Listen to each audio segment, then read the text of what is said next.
Manchester, home to some of the best music bands around, such as the Stone Roses, the Happy Mondays, the Smiths and Oasis. But it's got a dark side. In the 90s and 2000s, Manchester was one of the most violent, volatile cities in the UK, if not the most. Gangs ruled the streets and the weapon of choice was a gun. Their main ambition was to get as much of the drug trade as possible. Many people were injured, many people lost their lives, and many people spent years behind bars, and some still have many more years to go. People were scared, terrified even, to leave their home, especially when it got dark. There was an epidemic of gun violence, and the tabloids renamed Manchester Gunchester. To this day, people are still feeling the effects of what happened 20, 30 years ago. So let's get into it. As far back as the 1870s, Manchester's always had gangs on the streets. The Scuttlers of Manchester were the first of those gangs. Waging turf wars with knives and belts, teenage gangs with a ferocious love of fighting horrified civilized society. The picture of the three young men you see here were the first of the gang's convicted scuttlers. The scuttlers were the hoodies of their day, teenagers who dressed alike and shared a thirst for violence. Fast forward to the 1960s and you've got the Quality Street Gang, or known as a QSG. They were a group from Manchester who were rumoured to be involved in criminal activity. They were alleged by police to have been responsible for most of the major crime in Manchester over 3 decades. However, not a lot is known about their activities. Many are doubting if they were actually involved in criminal activities at all. Not a single gang member was arrested or charged for any crime. Jimmy the Wee Donnelly was rumoured to be the leader of the QSG, and despite standing just 5'4" tall, he never walked away from a fight in his life. The 1980s is where everything changed. Drugs was in town, and there was money to be made. Gangs realised the more territory they owned, the more drugs they could sell. The more drugs they sold, the more money they could make. The Cheetham Hill Gang also became established in the early 1980s. Following turf wars with other gangs from Moss Side and Salford, the conflicts intensified in the early 1990s over drug trade. In 1991, 2 high-profile murders took place, with White Tony and Black Tony both being murdered in a pub car park. It had all started when Johnson was already in trouble with members of the Noonan family because of the spoils over a van robbery. The final straw came at a New Year's Eve party in 1991. 22-year-old Johnson threatened some of Damien Noonan's successors at the door of the famous hacienda. Brandishing a gun and threatening people, he'd only gone and signed his own death warrant.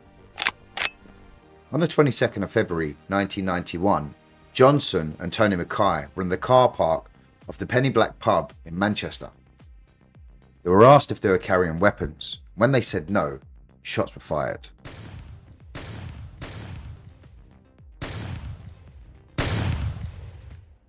Although Johnson survived the initial attack, while trying to climb a wall, he was then shot in the back. Someone could then be heard shouting, "Finish him off." He was then shot 2 more times, where he then died. Desmond Patrick Noonan, also known as Desi, was tried twice for the murder of Johnson. The first trial in 1992 collapsed, while the second, in 1993, ended with acquittal. In total, there were 14 siblings. All their names begin with D. Desi, Dominic and Damien were the leaders of the Noonan crime family. Now, after the murder of White Tony, the Noonan crime family really took off. Desmond and his younger brother Dominic were suspected by police of being responsible for at least 25 murders during a 20-year reign over Manchester's underworld.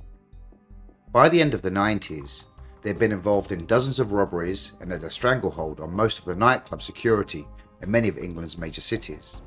They'd also made over £8 million from bank robberies and securities alone.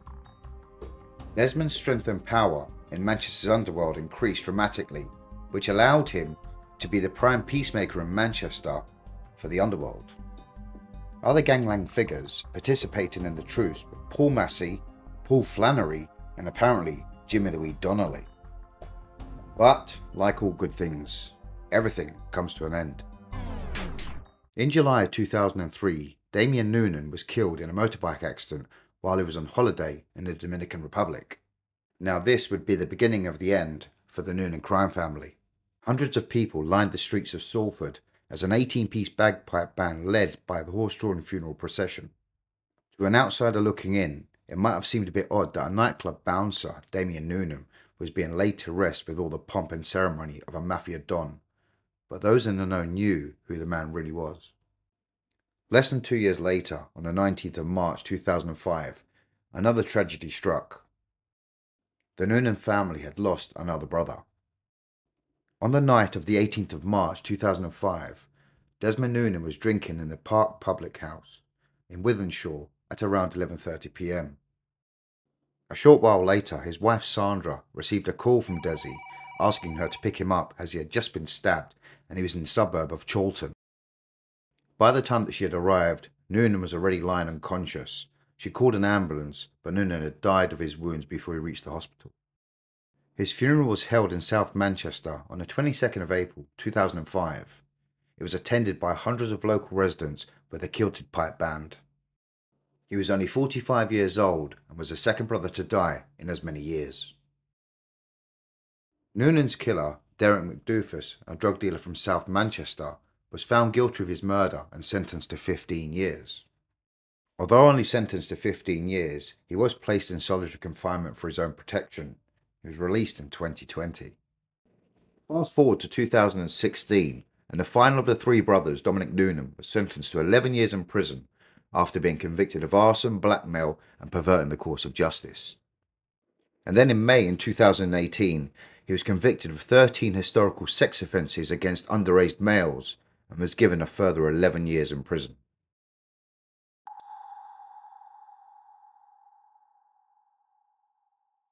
The early 1980s also brought on a new gang called the Gooch Close Gang, or simply just known as the Gooch. They were based in and around the Moss Side area in Manchester.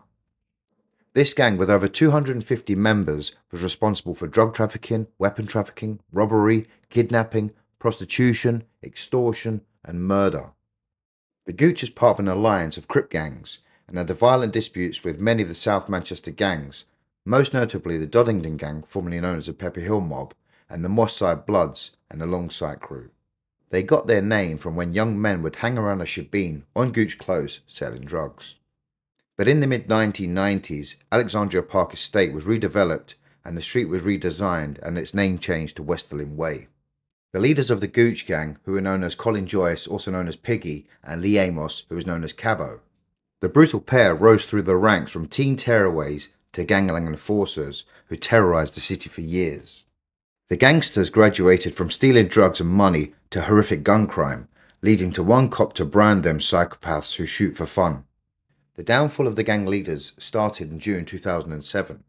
Colin Joyce, along with fellow gang members from Gooch Close, was following a red Renault, as you can see above. That red Renault was driven by 24-year-old Yukal Chin, who is a father of two. At 6:50 on June the 15th, the car was stopped at the junction between Dickens Road and Denison Road in Longsight. 7 gunshots rang out, and within minutes, Yukal Chin was dead. 6 weeks later, on July the 27th, there was a wake for Yukal Chin. There was about 100 people there, and yet again, there was another drive-by shooting. The victim was 23-year-old Tyrone Gilbert, who was a friend of Yukal Chin. The father of 3 was yet another murder victim on the Manchester streets and was in the wrong place at the wrong time. Manchester police had already recovered the weapon that had killed Yukal Chin and decided enough was enough and the hunt was on. Within weeks, arrests were made, and at the top of the list was Lee Amos and Colin Joyce. Police felt this was their chance to put them away for a very, very long time. 2 years later, 11 gang members from Gooch Close were in the dock facing 27 charges, which ranged from murder and gun possession to drug dealing. All in all, the 11 gang members were found guilty of 26 out of the 27 charges and were all sentenced to very lengthy sentences. Colin Joyce received the most, he got 39 years, and Lee Amos received 35 years. The pictures you see here are pictures the police believe how they will look when they get out. But 15 years into his sentence, Lee Amos died at the age of 48 in prison.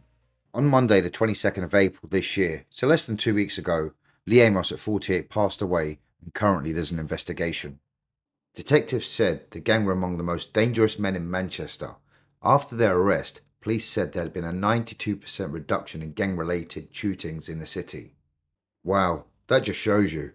11 men put away for a very long time, ranging from 25 to 35 years, and over 90% of gun-related gang incidents have just stopped. It's incredible. Well, I'd like to say thank you very much for watching. Please don't forget to like the video, and if you haven't already, please don't forget to subscribe. And until next time, stay safe.